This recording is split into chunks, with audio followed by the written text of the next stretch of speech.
자, 시작하겠습니다. 34페이지 환매 뭐 이렇게 얘기하는데요. 앞에 그 저기 뭐 33페이지 맨 밑에 있는 항고 보증금은 아까 잠깐 얘기를 했죠. 항고할 때 그냥 하는 게 아니라 보증금 걸고 해야 된다는 거, 장난치면 뺏어버린다고 했어요. 자, 그 다음에 환매 가보시면 34페이지 환매. 환매라는 건 말 그대로 다시 사는 겁니다. 자, 그런데요, 거기 보시면 토지구역 정리 사업에 의해서 토지구역 정리를 실시할 때 필연적으로 발생하는 인접 토지와의 교환분을 우리가 환매 뭐 이렇게 얘기를 하는데, 환매는 두 가지 의미로 이제 우리가 파악을 하자는 얘기입니다. 환매. 이거 환매. 자, 요거 환매 그러면 보통 우리가 매매 계약을 통해서 매매 대금을 지급하는데 실제로는 이게 돈을 빌리는 거야. 빌리는 거. 그래서 갑과 을 사이에, 자, 갑의 토지가 있으면 이거를 겉에서 보기엔 그냥 매매하고 매매 대금 지급하고 이걸 소유권 이전 등기한다, 이렇게 되는 건데, 내부 관계에서는 얘가 얘한테 돈을 빌리는 거예요. 지금 돈을 빌리는데 그 빌리는 돈을 대금이라고, 매매 대금으로 그냥 위장한 것뿐이야 사실은. 그렇죠? 그러면서 어떻게 담보조로 을은 요걸 갖다 소유권을 이전해 놓은 거죠 지금. 그렇죠? 자, 이렇게 된 상태에서 문제는 갑이 뭐 3년 안에 돈을 갚기로 했어요. 그럼 3년 안에 돈을 들고 왔는데 을이 이걸 갖다 딴 데다 처분해 버리면, 그 전에 처분을 해버리면 그걸 찾아올 길이 없더라는 얘기지. 그래서 이런 경우에 담보조로 제공을 해도 다시 찾아올 수 있게끔 뭔가 특약 조치를 취해나가겠다 하는 게 환매 특약이에요. 환매 특약. 그래서 대개 우리가 환매하는 이유는 이거 다시 살 걸 왜 파냐 얘기지. 그렇죠? 다 이런 이유 때문에 그런 겁니다.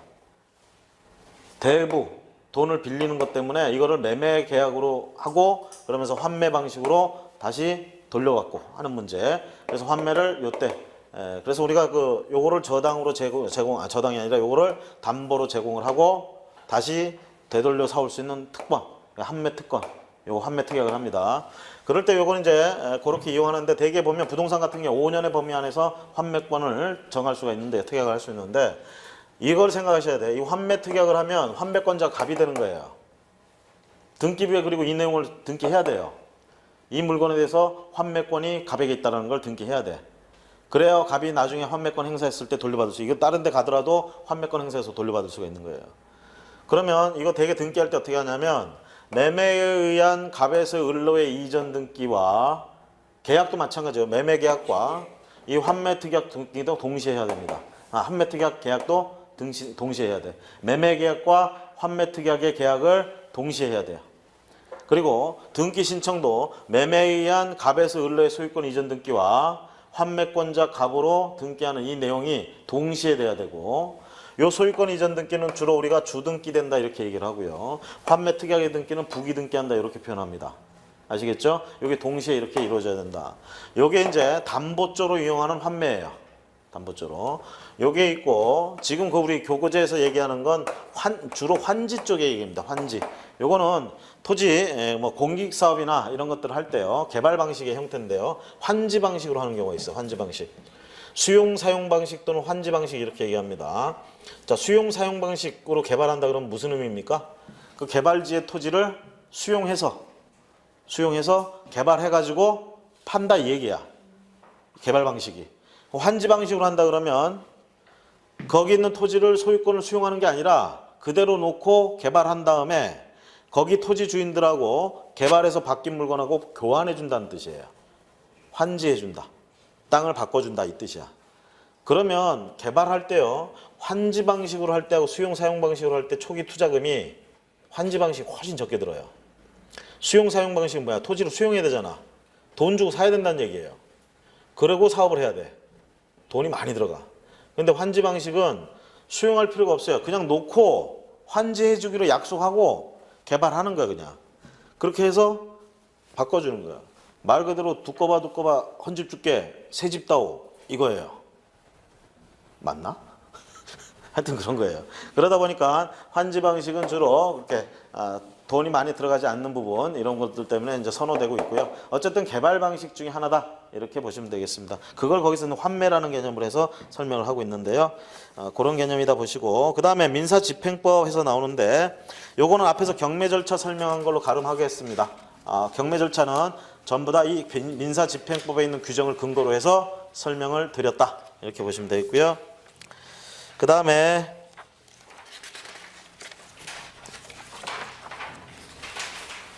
자, 권리 얘기 나옵니다. 부동산 관련 권리 등 2편에 가보시면 81페이지부터 해가지고 부동산 관련 권리 등 해서 나오고 있죠. 그러면서 다시 한번 싹 정리하는 거예요. 지금 얘기 나온 거 여러분들이 제가 이제 쭉 하는 걸 말로만 이렇게 했으니까 붕 뜬단 말이에요. 뭔가 근거로 이렇게 가지고 있을 필요가 있잖아. 그래서 이걸 근거로 가지고 계시면서 여기다 표시를 해놓으면 틈틈이 나중에라도 찾아보시는데 그러면 기억하는 데 도움이 될 것 같아서 이제 한번 정리하는 겁니다. 이걸로. 자, 부동산 물권 해서 나오고 있습니다. 자, 결국은 채권과 물권의 문제라고 했습니다. 경매에서. 그렇죠? 그럼 이제 부동산 물권은 자, 물권 법정주의가 지배한다고 그랬어요. 채권은 당사자가 어떠한 종류의 채권을 만드는가 막 만들어낼 수가 있어. 법에서 하라는 대로 안 해도 상관이 없어요. 당사자의 의사만 합치되면 돼요. 다만 뭐예요? 공소 양속에 반하는 이런 건 안 돼. 노예계약을 한다든가 이런 건 안 되지. 그렇죠? 노예계약. 그런 건 안 돼요. 자, 그거 말고는 다 가능하다는 거야, 채권은. 그래서 법에서 따로 정해놓지 않아요. 이것만 해야 돼, 이게 아니야. 하지만 물권은 또 얘기가 다릅니다, 좀.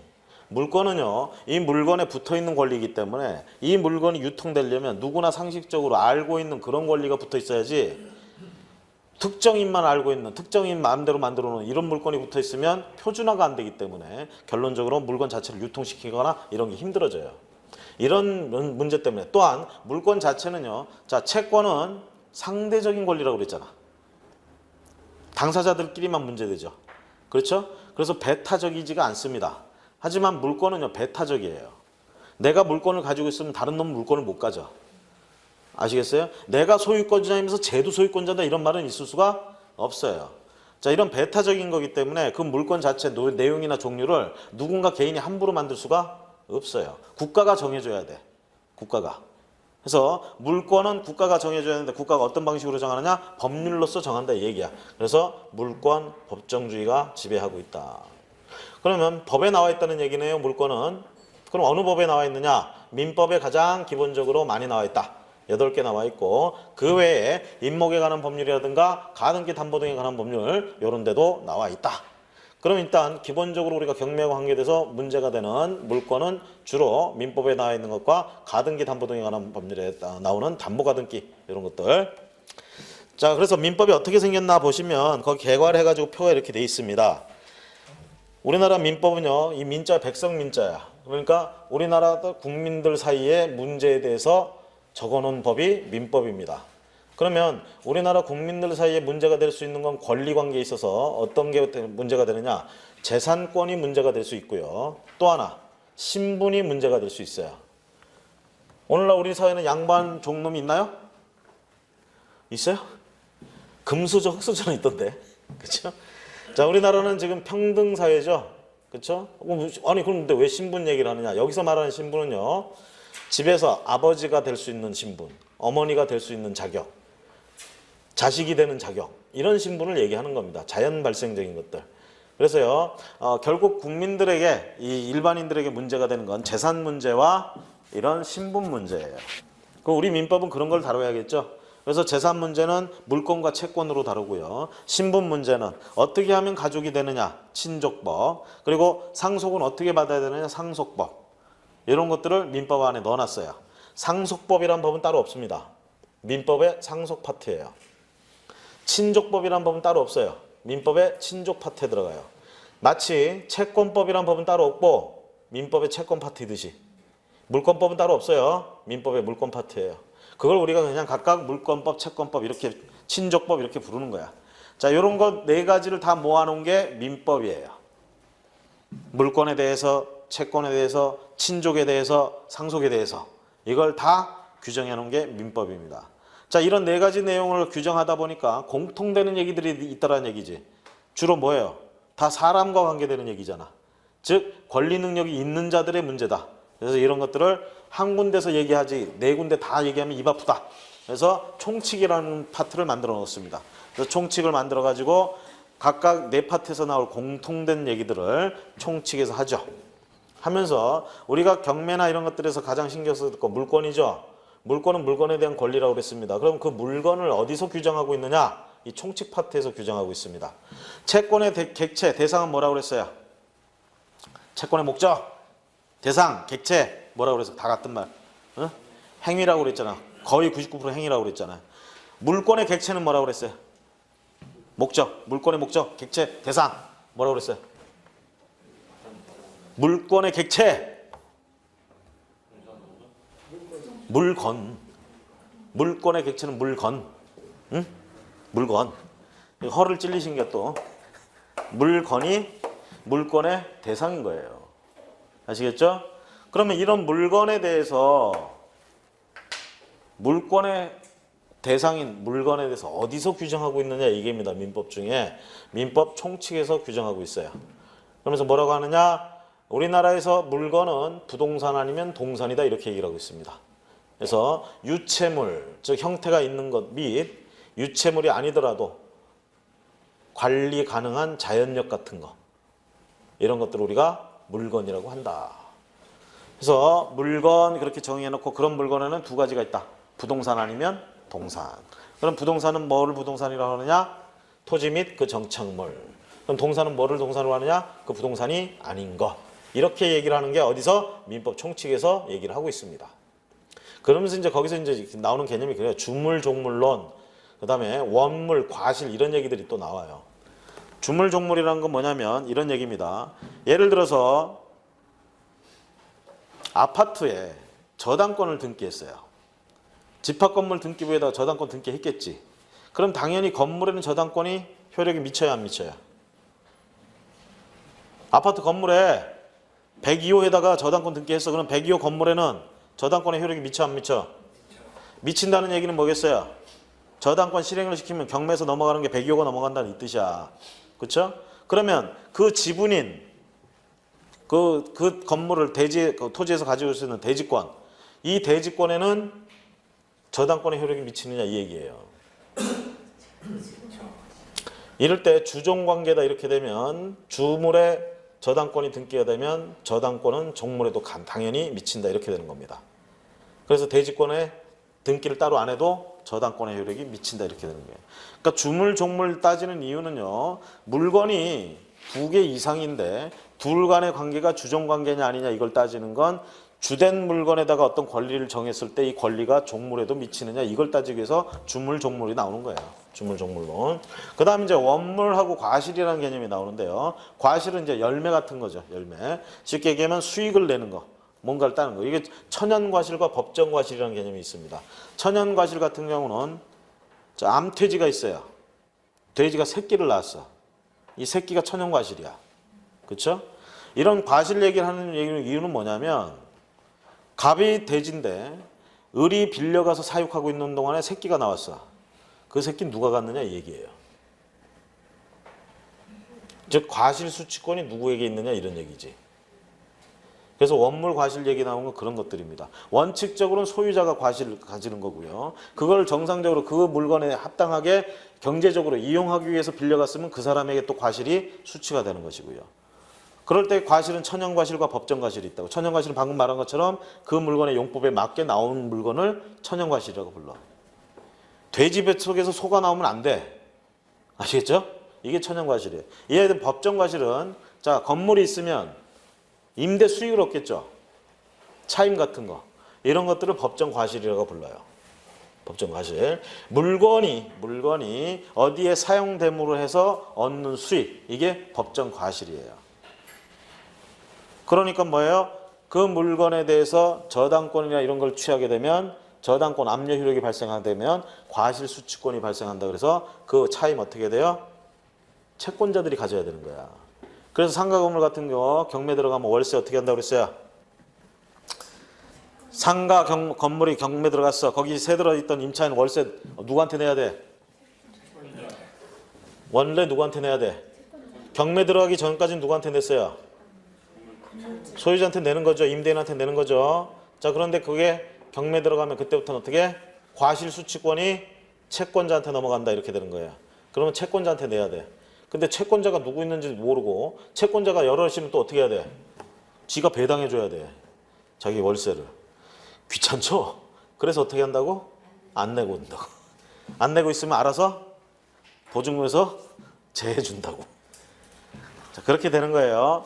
자, 이런 게 이제 과실 개념입니다. 원물과 과실 개념 나오는 것들도 결국 과실 수취권을 누가 갖느냐 이런 얘기예요.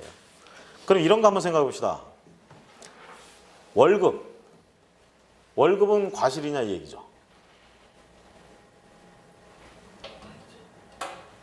월급이 과실이냐. 그러니까 임금도 과실이냐 이 얘기예요. 과실은요, 물건으로부터 나와야 됩니다. 암퇴지는 뭐로 불러요? 물건이라고 부르죠. 어? 돼지 새끼가 나왔잖아. 자, 집, 이거에 임대 수입 나왔잖아. 물건으로부터 월세가 나왔잖아. 이걸 과실이라고 불러요. 사람을 통해서 나오는 건 과실이 아닙니다. 아시겠죠? 그래서 압류의 대상도 안 되고 하는 게 원칙이에요. 그래서 월급이나 이런 것들은.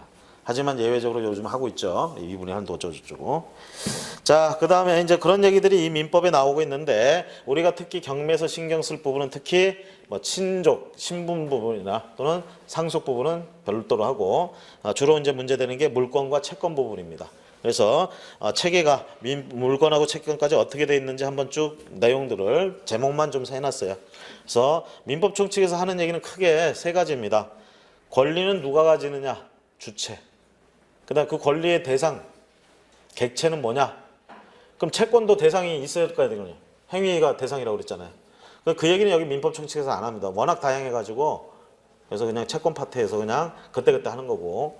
대신 물권의 객체인 물건은 얘기가 좀 다르기 때문에 여기서 표준화해서 좀 얘기를 합니다. 그 다음에 권리 변동 이렇게 얘기를 하는데요. 쉽게 얘기하면 소유권이 어떻게 하면 바뀌느냐, 소유권자가 어떻게 하면 바뀌느냐, 어떻게 하면 소유권이 발생하고 어떻게 하면 소유권이 사라지느냐, 이런 권리 변동의 이유, 원인들 중에 가장 흔한 게 일반적인 게 법률행위예요. 쉽게 얘기하면 사람들이 원해서 그렇게 되는 게 가장 일반적인 거야. 보세요. 내가 저 집을 살려고 해서 사는 거예요. 이런 게 가장 흔해. 내가 그 집을 팔려고 해서 파는 거야. 가장 흔한 거야, 이런 게. 이런 걸 우리가 뭐라 하냐? 결국은 내가 그걸 팔겠다는 의사표시를 하고 저쪽도 그걸 사겠다는 의사표시를 하고 이게 합치돼 가지고 계약이라는 게 이루어지고 그러면서 소유권이 약속한 대로 계약한 대로 하다 보니까 소유권이 바뀌잖아. 그렇죠? 권리가 변동하잖아요. 이런 게 가장 일반적인 원인이에요. 이런 걸 우리가 뭐라 하느냐? 이런 의사표시가 들어간 거를 법률행위라고 불러요. 그래서 크게 권리가 변동하는 모습은 크게 두 가지입니다. 하나는 이렇게 의욕해서 하는 거, 즉 법률행위 때문에 권리가 변동되는 경우가 있고, 하나는 우리가 그렇게 의욕하지는 않았지만, 그렇게 의사표시를 하지 않았지만 일정한 요건이 충족이 되면 권리가 바뀌는 수들이 있어. 이걸 우리가 법률의 규정에 의한 변동이라고 얘기를 해요. 자, 일정한 요건이 어디에 적혀 있냐면 법률에 적혀 있어. 그럼 법률에 적혀 있는 내용들이 발생하면 내 의사와는 상관없이 권리가 바뀌게 되는 거야. 대표적인 예로 상속 같은 거. 내 의사하고는 상관이 없어요. 법에서 상속이라는 걸 써놨어. 그리고 실제로 그런 일이 일어나면 상속이 일어나는 거야. 그로 인해서 소유권자가 달라지는 거지. 이런 거는 법률의 규정 때문에 일어난다. 아시겠죠? 본인의 의사표시하고는 상관없이 이런 것들. 그래서 법률의 규정에 의한 경우와 법률 행위에 의한 경우 이렇게 두 가지 크게 범위가 있다는 거. 그러면 자, 물권 변동이라고 하면 뭐예요? 소유권이 바뀌는 거. 이런 걸 물권 변동이라고 할 수 있겠죠?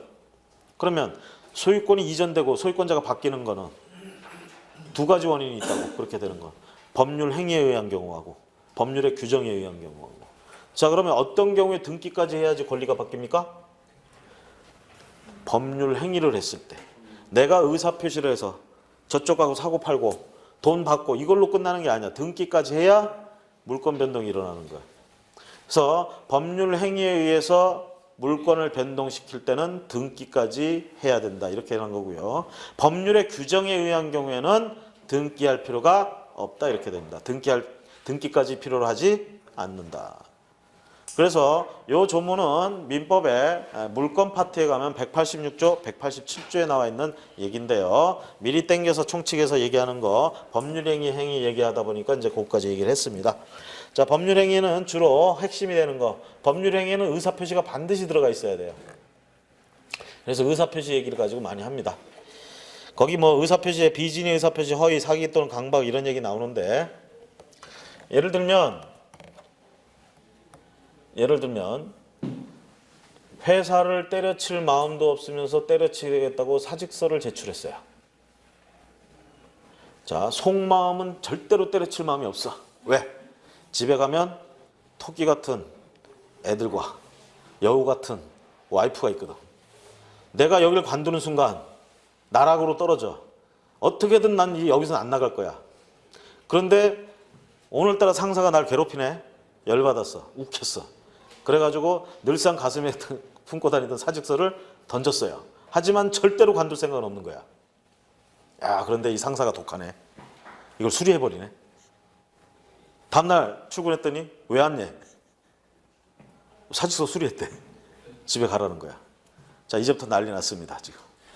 난 절대로 관둘 생각이 없었는데 장난 아니지. 욱해서 던졌는데 그걸 수리해버리네. 자, 이러면 이제 결과적으로 이게 이제 장난이 아닌 게 되죠. 자, 이랬을 때 나는 계속 출근할 수 있느냐? 아니면 잘린 거냐? 이 얘기예요. 자, 의사표시, 표시가 어떻게 된 거야? 관두겠다로 됐죠. 그렇죠? 자, 우리가 회사의 고용관계, 이런 건 사인들 간의 관계입니다. 고용계약. 여기서 의사표시를 해야 되는데 관두겠다고 했어, 지금. 겉으로 드러난 거. 그렇죠? 그러면 근데 속마음은 관둘 생각이 없다 이거야. 그럼 이거를 잘라야 되느냐 말아야 되느냐 이런 문제지. 자, 이렇게 되면 이제 내가 사직서 던졌던 내가 회사에서 이제 못 들어오게 막으면 내가 이제 소송을 제기하게 됩니다. 복직시켜달라.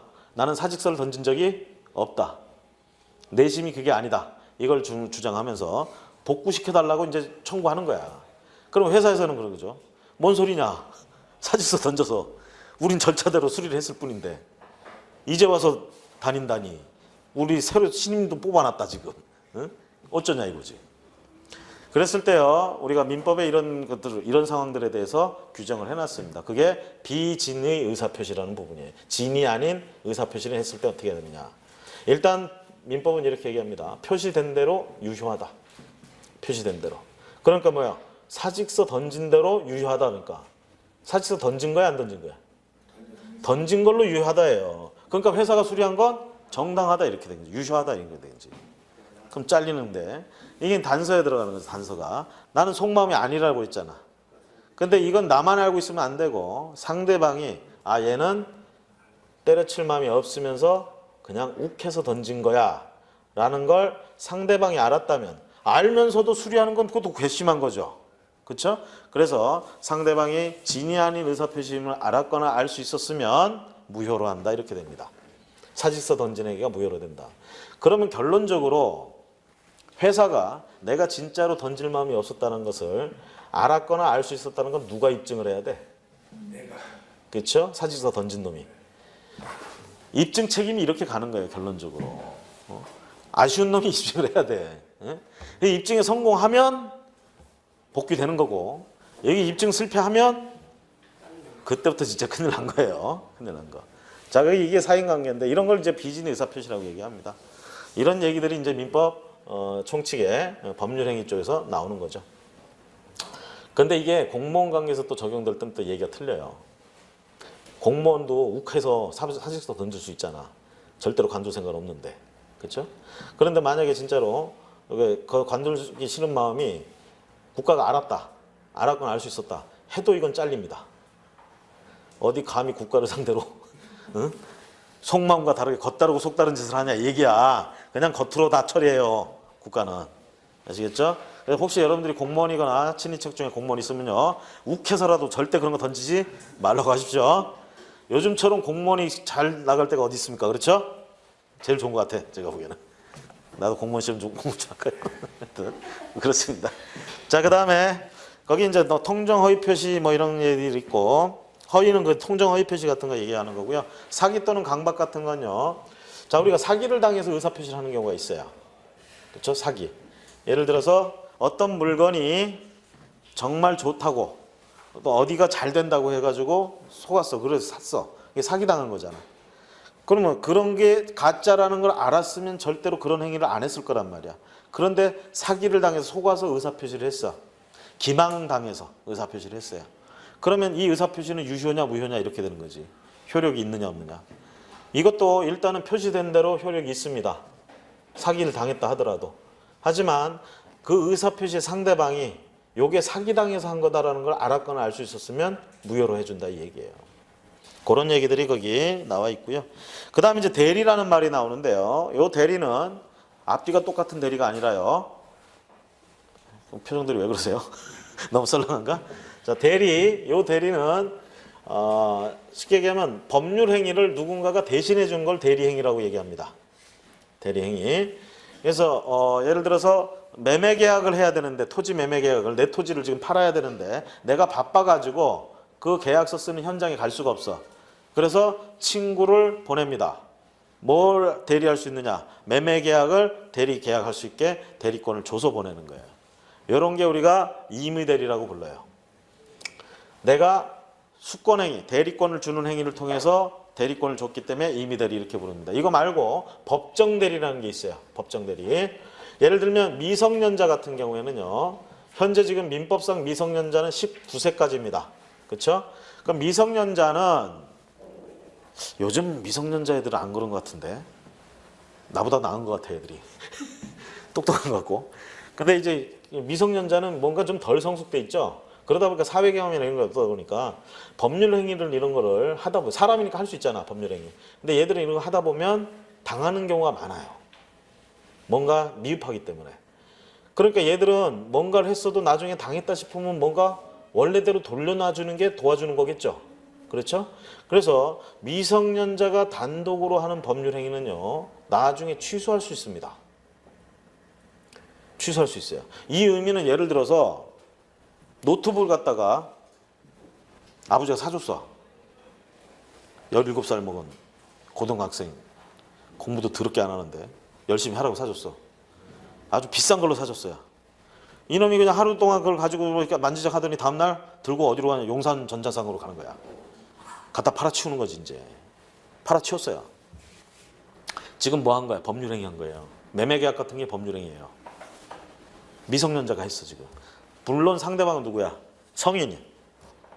그 중고 매입 상이겠지. 딱 그래서 100만 원에 팔았어. 100만 원을 딱 주고. 맞지? 그리고 룰루랄라 이제 뭐 썼겠지. 그렇죠? 자, 이런 상황에서 나중에 부모가 알았어요. 이걸 팔았다는 걸. 자, 그러면 그걸 원래 한 4, 500짜리인데 중고로 해도 한 3, 400 되는 건데 100만 원밖에 안 받았어. 이런 경우 허다해. 그럼 이거 돌이키고 싶다는 거죠. 안 판 걸로. 이러려면 취소하는 수밖에 없습니다. 이럴 때 취소할 수 있다 이렇게 되는 거예요. 법률행위 자체를 부모로부터 이때 이런 부모들 친권자를 법정 대리인이라고 불러요. 법정 대리인의 동의 없이 본인이 단독으로 했어 미성년자가. 이런 건 나중에 취소할 수가 있습니다. 취소할 수. 그래서요. 이렇게 뭔가 계약을 하려고 하는데 이 온 애가 어려 보이고 미성년자다 싶으면은 부모 동의서 가져오라고 일단 해야 돼. 왜냐면 기껏 예약을 해놓고 나서 나중에 얘가 부모 데리고 와서 취소해버리면 말짱 도루묵 되는 거예요. 아시겠죠? 심지어는 어떤 경우가 있느냐. 지금 100만 원 주고 팔았다고 그랬죠? 100만 원을 들고 집에 가면서 다 써버렸어. 떡볶이 50만 원치 사 먹고. 떡볶이를 50만 원에 어떻게 사 먹어? 하여튼 사 먹고. 50만 원은 집에 가서 집단에 또 효도한다고 아버지한테 용돈 30만 원 드리고 엄마한테 생활비 20만 원 드렸어. 대단한 놈이죠. 그렇죠? 자, 그러고 나서 부모가 나중에 보니까 노트북이 없는 거야. 그래서 애를 데리고 팔았다는 데를 쫓아갑니다. 가가지고 취소권을 행사해요. 자기는 동의해 준 적이 없기 때문에 취소권을 행사할 수 있다. 이때 취소권은 법정 대리인 또는 미성년자 스스로가 행사할 수 있어요. 그럼 취소되면 우리가 취소권 행사되면 뭐라고 하느냐? 처음부터 없던 게 되는 겁니다. 소급해서 무효가 되는 거예요. 그러면 주고받은 물건과 돈은 뭐가 되느냐? 원인 없이 주고받은 게 돼요. 우리는 민법상 원인 없이 주고받은 건 부당이득이라고 부릅니다. 그럼 부당이득이라고 불리는 순간 어떻게 되느냐? 반환해야 돼요. 부당이득 반환의 법리. 그러면 물건을 산 상가 주인은 컴퓨터를 돌려줘야 돼요. 현물 반환, 부당이득 반환. 그러면 미성년자는 뭘 돌려줘야 되냐 이 얘기죠. 미성년자는 원칙적으로 미성년자가 아니면 얘도 받았던 거 돌려줘야 돼요. 근데 미성년자는 특례가 들어갑니다. 또 부당이득 반환할 때 미성년자 특례해서 현존하는 한도 내에서 돌려준다 이렇게 돼 있어요. 현존하는 한도. 얘 100만 원 다 썼죠? 그거 안 돌려줘도 되네. 그때 이제 판례가 뭐라 하냐면 현존하는 한도라는 의미에 대해서 어떻게 얘기하냐면 떡볶이 50만 원어치 사 먹은 거는 사라진 거야 그거는. 그건 안 줘도 돼. 하지만 부모님 용돈 드리고 생활비 한 거는 그 돈이 아니었으면 어떻게든 돈이 나갈 돈이었다는 얘기지. 그걸 지금 이 돈으로 했으니까 이건 현존하는 이익이 있다 이 얘기야. 그러니까 그 돈은 돌려줘야 돼요. 얘가 좀 현명하면 그렇죠. 100만 원어치 사 먹었어야 돼. 떡볶이를 100만 원어치 사 먹었어야 돼요. 거기까지 생각이 갈론 같으면 그거 팔아 먹었겠어요. 그렇죠? 요즘 뭐 가르쳐도 안 되는 거고 뭐 그렇든 자 그렇습니다. 자 그래서요 이제 우리가 막 딱히 뭐 경매가 아니어도 민법상 이렇게 하는 거 보면 이런 얘기들은 다 생활과 관련되고 그런 재밌는 얘기들이 있으니까 나중에 또 기회가 되시면 이런 것들을 살펴보고요. 자 그다음에 이제 물권법 이렇게 들어가는데요. 시간이 지금 얼마나 됐죠? 15분 남았어요? 15분밖에 안 남았어요? 15분 동안 또 열심히 또 아름다운 얘기들 해야죠. 자 거기 물권법에 가보시면 물권법은 다시 또 총칙해가지고 이렇게 나오고요. 그래서 물권법에 물권 자체 일반적인 변동이나 뭐 이런 것들 공통되는 얘기들을 총칙에서 하고 있고요. 그 뒤로 가면 이제 개별 물권에 대해서 쭉 설명을 해놨습니다. 그럼 총칙에 보시면 물권 법정주의란 말 나오죠. 네? 제가 아까 물권 법정주의 뭔 의미인지 말씀드렸죠. 물권의 종류와 내용 이런 것들은 당사자, 사인들 간에 함부로 만들 수가 없습니다. 법으로만 만들어져요. 이때 법은 국회에서 만들어진 법뿐만이 아니라 관습법으로도 가능합니다. 그래서 관습법상 법정지상권이니 뭐 이런 말들이 나올 수가 있다는 얘기예요. 그 다음에 총칙인 또는 물권의 효력, 물권적 청구권 이렇게 나옵니다. 물권과 효력. 자, 물권이 갖는 효력, 수많은 효력들이 있어요. 물권이 갖는 효력들. 그 중에 특히 우리가 경매에서 신경 써야 될 효력은 우선 변제권과 대항력 요 두 가지 효력이 특히 문제다. 경매에서는 그렇게 보시면 되겠고 그 다음에 물권적 청구권 이렇게 얘기하는데 자, 이 물권적 청구권이라는 말에 대해서는 채권적 청구권이라는 말을 비교해서 이해를 하시면 되겠습니다. 채권적 청구권은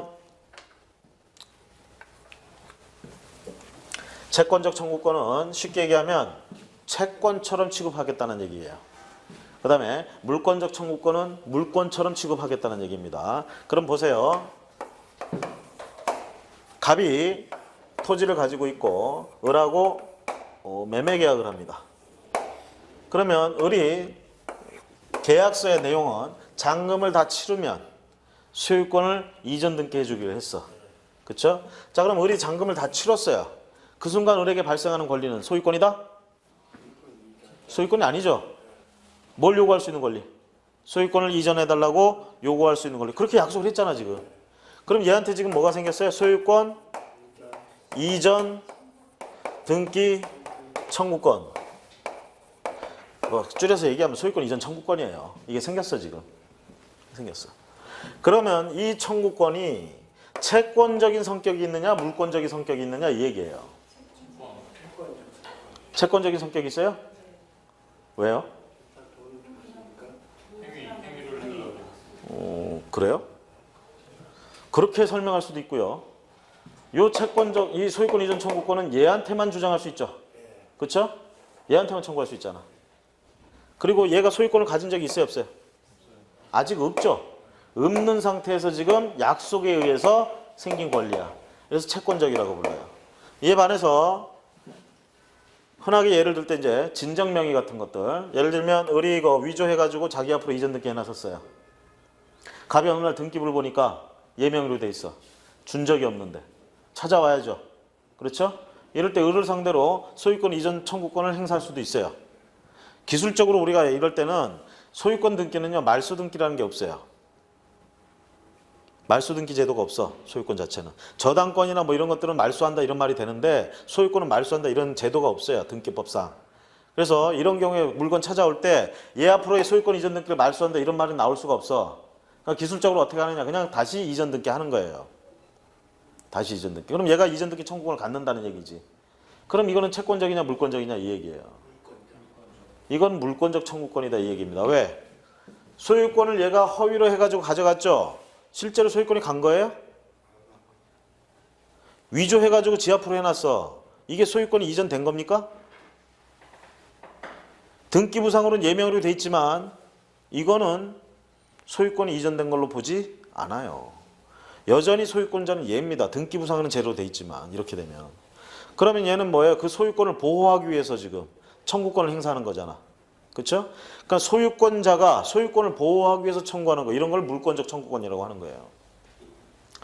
자, 우리가 물권법에서는 물권을 8가지를 규정하고 있는데 소유권을 물권의 가장 기본권이라고 얘기했고요. 점유권을 뭐라고 그랬어? 아무 생각 없이 하는 권리라고 그랬잖아.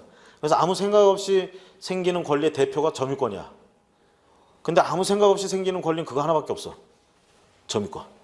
그래서요, 물권적 청구권을 어떻게 규정해 놨냐면 민법에서는 소유권을 기반으로 한 물권적 청구권 규정해 놨고 점유권을 기반으로 한 물권적 청구권을 또 규정해 놨어요. 그리고 나머지 물권에서는 그런 물권적 청구권을 준용해서 쓴다 이렇게 해요. 그러면 물권적 청구권은 몇 가지가 있냐? 3가지가 있어요. 반환 청구. 뺏긴 물건 반환 요구해야지. 그 다음에 방해 제거 청구. 내 물건을 내가 사용하고 하는데 방해를 받아. 그럼 침해당하는 거잖아, 내 물건을. 그렇죠? 그래서 방해를 제거해달라. 그 다음에 현실에서 지금 방해 제거나 이런 일은 안 일어났는데 가만히 보니까 방해할 염려가 있어. 그럼 뭘 할 수 있다? 예방 청구. 방해 예방 청구. 그래서요, 우리가 물권적 청구권 그러면 종류는 3가지야. 반환 청구, 방해 제거, 방해 예방 청구. 그러면 내가 소유권을 가졌다 그러면 이런 내 소유권이 침해를 당했을 때 행사할 수 있는 물권적 청구권은 이 3가지입니다. 자, 뺏겼다 그러면 반환 청구권 행사하는 거고, 방해를 받고 있다 그러면 방해 제거 청구권을 행사할 수 있는 거고, 방해될 염려가 있다 그러면 방해 예방 청구권을 행사할 수 있어요. 이게 소유권 파트에 이렇게 3가지가 규정돼 있어요. 이거를 다른 물권에서 그 성격에 맞게끔 준용해서 쓴다. 그러니까 예를 들면 저당권자 같은 경우에 저당권에 기한 물권적 청구권이 있느냐 이 얘기지. 저당권자 같은 경우에 반환 청구권 필요 있어요? 저당권자가 원래 그거 점유하고 있나요? 안 하고 있잖아. 저당권자는 자기 자신한테 반환을 해달라고 요구할 필요는 없어요. 누구한테 반환을 해달라고 그래야 돼? 채무자나 원래 소유자한테 반환하라고 청구할 수 있겠죠. 반환 청구. 이런 것들이 그 물권의 성격에 따라 조금씩 다르게 모양으로 간다는 거, 준용해서 쓴다는 거. 그 다음에 점유권과 관련해서도 또 물권적 청구권. 자, 점유권자가 점유하고 있어. 이게 점유권이잖아. 그러면 이게 물건을 뺏기면 어떻게 돼? 점유권을 침해받은 거죠. 그러니까 점유권에 의한 반환 청구권. 그렇죠? 이것도 똑같아요. 점유하고 있는데 방해를 받아. 그럼 방해 제거 청구. 그 다음에 점유하고 있는데 방해할 염려가 있어. 방해 예방 청구. 이런 것들이 물권적 청구권이고요. 일단 물권적 청구권으로 인정이 되려면 그 물건을 가지고 있었어야 돼. 기본적으로 보면. 이게 물건이었기 때문에 물권적 청구권. 이건 채권적 청구권이라고 안 하고 물권적 청구권이라고 합니다. 그러면서 이제 문제가 뭐가 되냐면 소멸시효에 걸리느냐 문제예요. 소멸시효. 권리가 일정 기간 행사되지 않고 권리 위에 잠자고 이렇게 되면 권리를 소멸시켜버리는 제도. 이렇게 얘기할 때요. 일반적으로 채권 같은 경우에는 10년간 행사하지 않으면 소멸한다 이렇게 됩니다. 단기 소멸시효도 있고 하는데 일반적인 채권은 10년에 걸려요. 그럼 물권은 소멸시효에 걸리느냐 이 얘기죠. 기본적으로 물권은 소멸시효에 걸리지 않습니다. 그러면 채권적 청구권과 물권적 청구권은 어떻게 되느냐 이 얘기죠. 채권적 청구권은 뭐처럼 다룬다? 채권처럼 다룬다. 그러니까 이건 뭐예요? 소멸시효에 걸린다. 그렇죠? 그다음 물권적 청구권은 물권이 존재하는 한 보호하기 위한 힘이잖아 이게. 그럼 보호하기 위한 힘이 있어야지. 이게 소멸시효에 걸려가지고 소멸한다 그러면 안 되겠죠. 그래서 원칙적으로는 물권적 청구권은 소멸시효에 걸리지 않는다. 채권적 청구권은 소멸시효에 걸린다. 채권처럼 취급한다. 이런 게 채권적 청구권이고요. 자, 그래서 우리가 이 소멸시효의 반대말로는 취득시효라는 게 있어요. 취득시효. 거기 보시면 물권 변동, 총칙의 물권 변동 이렇게 나오는데 물권 변동. 자, 아까 물권행위, 법률행위 한다고 그랬죠? 뭐까지 해야 돼? 등기까지 해야 효력이 발생해요. 그렇죠? 그런데 요거 말고 법률의 규정에 의한 경우 등기 없이 취득한다 이렇게 된다고 그랬잖아요. 요게 186조, 요게 187조야. 요게. 그러면서 이제 또 뭔 얘기가 나오냐면 소유권 파트에 가면 취득시효에서 나와요. 물권, 소유권을 취득하는데 법률행위나 이런 거 말고 시간이 흐름으로 인해서 소유권을 취득하는 경우에 대해서 나오고 있는 거야. 그래서 뭐라고 하느냐? 20년간 평온 공연하게 소유의 의사로. 여기서 이제 소유의 의사를 줄여서 뭐냐면 자주점유라고 표현하는데 소유의 의사로 점유하면 평온 공연하게 20년간. 그러면 그냥 소유권 취득하는 게 아니라 등기함으로써 소유권을 취득한다. 이렇게 돼 있어요. 이때 간단하게 얘기하면 과거 이 시점부터 20년간 여기를 점유했어. 내 땅이려니 하고. 여기에 등기부에는 누구 명의로 돼 있냐? 간 명의로 돼 있어요. 20년이 딱 됐을 때도 등기부 보니까 간 명의로 돼 있어. 여기에 지금 A가 지금 이렇게 점유를 했어요. 그럼 20년이 딱 됐을 때 그냥 A가 소유권을 취득하는 게 아니라 등기 신청을 해야 돼요. 등기함으로써 취득한다고 그랬으니까. 그럼 누구한테 등기 신청하느냐? 이때 명의인인 갑한테 신청하는 겁니다. 이때 등기 신청, 이전 등기 청구하는 겁니다. 그러면 이 이전 등기 청구권은 채권적 청구권이냐 물권적 청구권이냐 이게 이제 문제가 되는 거예요. 얘가 다른 거 다 무시하고 그런 게 있어요. 20년간 평온 공연하게 소유의 의사로 점유하면 토지를 소유권을 취득하는 경우가 있어. 근데 취득하려면 어떻게 해야 되느냐? 이 등기 명의 20년이 되는 순간에 등기 명의자한테 소유권 이전 등기 청구를 해야 돼. 그럼 얘는 안 해줄 수가 없어요. 안 해주겠다고 버티면 결국 소송 가서 얘가 입증하면 해줘야 돼. 이런 상황이야. 이럴 때 얘가 하는 이전 등기 청구권은 채권적 청구권이냐 물권적 청구권이냐 이 얘기예요. 물권이에요? 채권이에요? 자, 20년 딱 되는 순간 소유권 취득했어요? 못 했어요? 했어요? 등기함으로써 취득한다고 그랬잖아. 아직 못한 거죠? 그럼 소유권이 있었던 적이 없잖아. 그렇죠? 지금 이 얘기는요 굉장히 첨예하게 다투는 부분입니다. 학설이나 이런 데서. 근데 판례가 그리고 다수설의 입장이 뭐라고 하느냐? 이건 채권적 청구권이다 이렇게 얘기하고 있어요. 이게 왜 그러냐면 자 20년이 딱 되는 순간 얘는 얘한테 청구할 수 있죠. 등기 청구를. 그런데 안 하고 있는 동안에 얘가 지명의로 돼 있으니까 을한테 팔아치웁니다. 을 앞으로 이전 등기 들어갔어요. 이제 얘가 등기 신청하려고 등기부를 딱 띄워봤더니 누가 나와? 을이 나와. 얘의 등기 청구권은 갑을 상대로만 해서 할 수 있는 거예요. 왜? 채권적 청구권으로 보기 때문에. 그 을로 바뀌었으니까 뭐 어떻게 해요? 을한테는 청구할 수가 없어요. 갑한테 쫓아가서 청구하면 뭐 해요? 할 수 있는 권한이 없잖아 지금. 그렇죠? 그래서 이런 경우에는 이거 바뀌기 전에 빨리 해야 돼요. 빨리 청구를 해야 돼. 그럼 또 얘는 또 요런 게 얘가 이렇게 해서 오게 되면 해줘야 되잖아. 안 해줄 수가 없잖아. 해주긴 싫고 어떻게 하느냐? 이거 싹 팔아요. 악의적으로 하는 거야 이거. 그렇죠? 이렇게 되면 이게 선량부속 기타 사유질세 받는다 해서 이것도 무효가 되고요. 이런 일이 왜 일어나냐면 아주 옛날에는 사람들이 등기나 이런 거 별로 신경 안 썼어요. 지방에서 논마지기 팔았어. 얘 대개 이제 얘 조상이나 얘 아버지나 어머니 팔은 거야 이제. 여기서는 그래서 얘는 여기에 이제 뭐 병이 이렇게 있다가 나중에 상속돼서 갑으로 바뀌어. 그렇죠? 그리고 등기 명의는 갑이야 여기 20년째. 청구하는 거야. 여기서 이제 그 밭 이렇게 샀는데 돈 주고 다 샀어. 논마지기 샀어. 등기 안 해요. 가서 자기 거니까 그냥 열심히 논 갈고 밭 갈고 해. 그래도 20년째 딱 됐어. 등기부 봤더니 당연히 자기 이름으로 안 돼 있지. 그때 가서 등기 신청한다고요. 인정해 준다고 그래서 취득시효로. 근데 해주기 싫으니까 이거 싹 바꾸는 거지. 이거 알고 그러면 이거 선량 분석 기타 사유에서 반한다 이렇게 돼가지고 무효가 돼. 근데 모르고 했어. 이 알고 했다는 걸 얘가 입증해야 돼. 모르고 했어. 그럼 얘는 이거 가질 수가 없는 거야. 그래서 얘는 이제 또 생각합니다. 뭔 생각을 하느냐. 20년이 되는 순간에 있는 놈이 누구든 간에 그놈한테 청구할 수 있다며.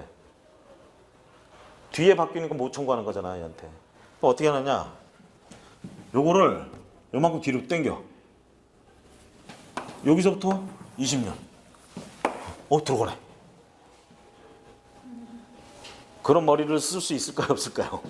그런 머리를 쓴 사람이 나옵니다. 나와가지고 그렇게 주장을 해요. 그러니까 판례가 뭐라고 하느냐? 법원이 처음부터 이걸 주장했고 이런 게 안 밝혀졌다면 모르겠는데 이게 밝혀졌다 그러면 네 맘대로 이걸 옮길 수 있는 것은 아니다. 그러니까 여기서부터 해야 된다 무조건. 이렇게 된 거예요. 별의별 사람이 다 나오죠. 자, 오늘은 여기까지 하고요. 다음 시간에 그 밑에 권리 변동의 모습이나 이런 것들을 좀 설명하고, 지난 시간까지 주로 이제 말을 가지고 이렇게 설명을 했고요. 이렇게 예를 가지고 설명을 했던 것들을 어떻게 활자가 됐는가지 다음 시간에도 이어서 좀 쭉 보도록 하겠습니다. 수고 많으셨습니다. 네.